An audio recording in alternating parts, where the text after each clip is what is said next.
and you've got your thingy on the back here for sound thingy. You know, that thing. Yeah, yeah, yeah.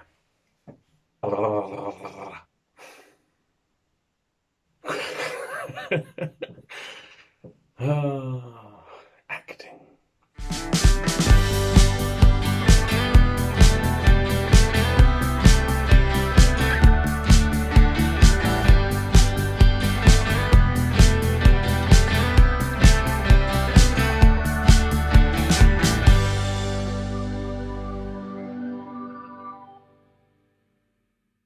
Hi guys, long time no see. I hope you're all well. I'm Alan Potashik and welcome to another episode of Follow My Voice, the show where I take a look into what it would take for me to realise my dream of becoming a voice actor.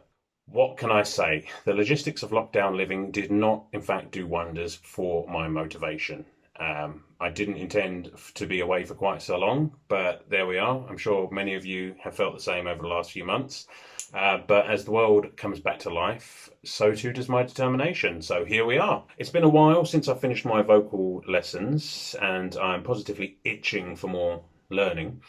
Hopefully, all being well, I should finally be starting my acting lessons next month, COVID permitting, and I'm really excited about those, as you well know. I'm also in the process of writing my next I Know That Voice. That's nearly finished now, and I'm hoping to have that recorded and edited within the next week or so and have that out for you. I will be posting those separately from these updates from now on to give them their own little space on the channel, so keep an eye out for them. I will be sharing them as soon as they're up. The big news, of course, as some of you may have noticed, me and Mrs. P are expecting, which I could not be more excited about. In honour of this momentous occasion, I am going to be recording some bedtime stories. I'm going to start off with some Aesop's fables and the like, in order to get some practice, not only for recording audiobooks and things like that one day, but also practice for when I'm actually doing it for real.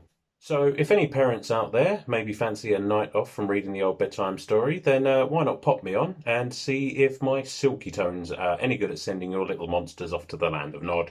Right, so in my last video I did mention that we were going to be taking a little look at some of the equipment I've managed to accumulate so far. So let's do that.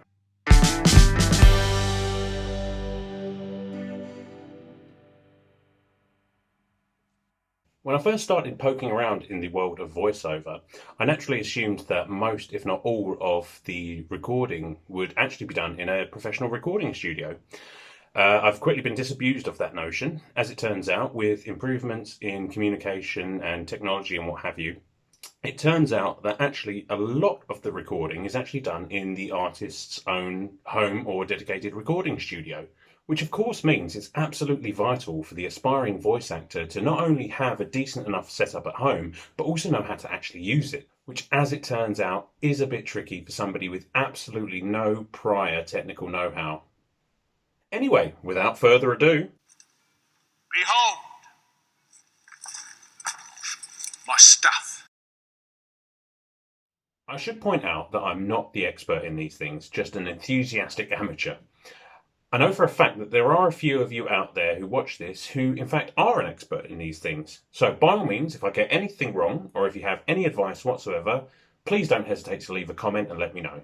Now, perhaps the second most important tool, other than your own voice, of course, is a microphone. So where are you going to get started? Well, I've gone for the Rode NT1A, large diaphragm cardioid condenser microphone. It's a lovely piece of kit and it's come highly recommended literally everywhere I've looked. And it's quite reasonably priced as well. Now, it's called a cardioid microphone because it has essentially a heart-shaped polar pattern, which means most of the pickup is around the front here with very minimal around the back. This is handy to know just in case you're the sort of person who would accidentally use a microphone backwards for the first couple of months and wonder why you're not quite getting the sound that you should be. What are you? An idiot sandwich. So it's no good just having a microphone just floating about free in the room, which is where we bring in this chap, the mic stand. As you can see, we've got the pop filter here to filter out all of those plentiful plosives. The shock mount to stop the microphone from moving around quite so much, and the reflection filter here because, again, diaphragm mics do pick up a lot of sound, so you have to do all that you can to stop all of those pesky echoes from bouncing around. So you've got this fantastic microphone to use, you've got your computer all set up and ready. What you're going to need is some way for them to talk to each other, and that's where this guy comes in, the audio interface. I've gone for the Focusrite Scarlett 2-in-2 out here, which is an absolutely adorable piece of kit. Honestly, I was expecting it to be about 4 foot long, covered in switches and buttons and what have you. So I was quite surprised when this rocked up, and it's adorable. Look at it, it's so cute. Basically, what it does, as I said, it allows the microphone to talk to the computer, while also supplying 48 volts of phantom power to the microphone. It's covered in all sorts of dials and buttons, which I think I know about 3 of them and how they work. So that's not a bad start. If you asked me, I couldn't tell you why I went for the 2-in-2 out over the Solo. I just assumed that at some point I might want extra input, and it's better to have one and not need it than need one and not have one. So there we are. What else have I got? So I've got my microphone, I've got my audio interface. I'm going to need some way to listen to all this, which is where these come in. Yes, the Sennheiser HD 280 Pros.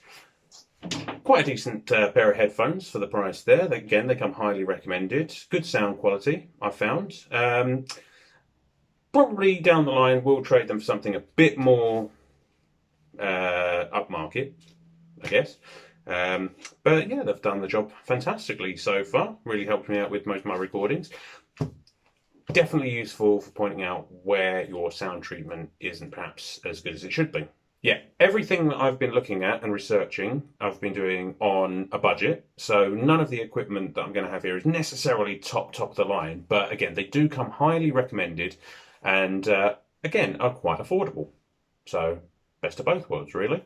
Which just leaves the one thing. Of course, it's all well and good having fantastic setups, microphones, audio interfaces, everything like that. Not much good if the room that you're sitting in isn't set up properly for recording. Yes, perhaps most importantly is making sure that the space you're recording in is treated properly for sound. As you can tell, this room is not ideal. We've got a big window over there, lots of hard surfaces for bouncing the sound around. So I've had to come up with a somewhat shoestring solution in order to solve that problem. Some of you have already seen it, but let's just take a little look at what it takes for me to put Fort Voice together.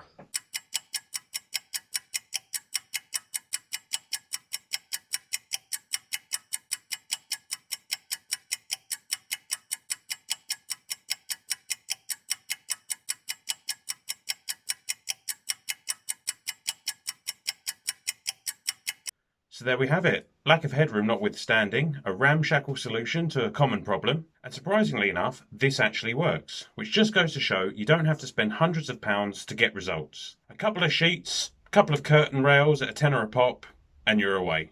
So this is what I've been using.